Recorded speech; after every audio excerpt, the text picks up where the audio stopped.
বাঙালির প্রাণের উৎসব দুর্গাপূজা। কিন্তু জানেন কি, এই পূজার ইতিহাস লুকিয়ে আছে রামায়ণ, মহাভারত, পুরাণ, মুঘল যুগ, ব্রিটিশ আমল থেকে আজকের আলোকোজ্জ্বল কলকাতা।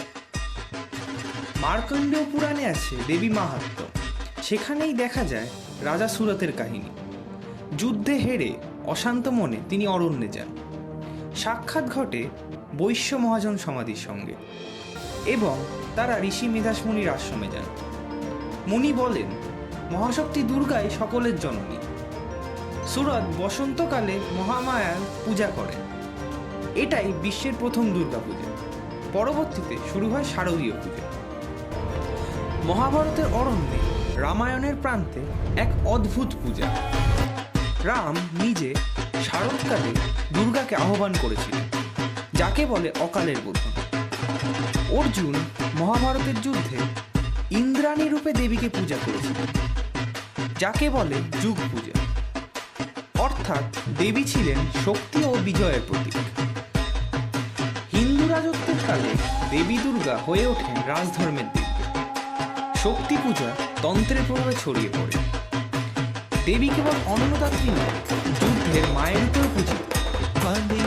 রাজ্য রক্ষা, প্রজাসুখ, কৃষি সমৃদ্ধি সব মিলিয়ে দুর্গাপূজায় রাজকীয় আচার।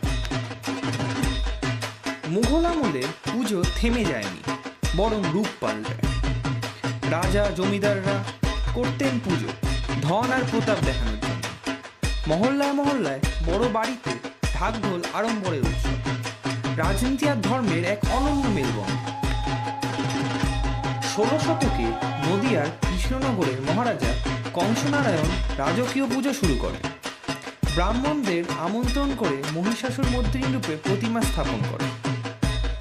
পরবর্তীতে 1610 সালে সাবর্ণ রায়চৌধুরী পরিবার কলকাতায় প্রথম আটচালা ঘরে দুর্গাপূজা করেন।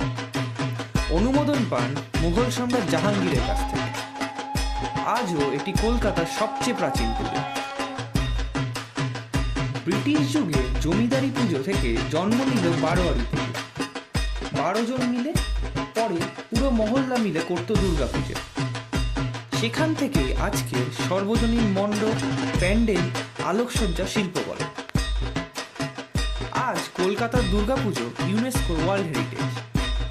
মণ্ডপে শিল্পের বিস্ময়, আলোকসজ্জায় গল্প আর মানুষের ঢল।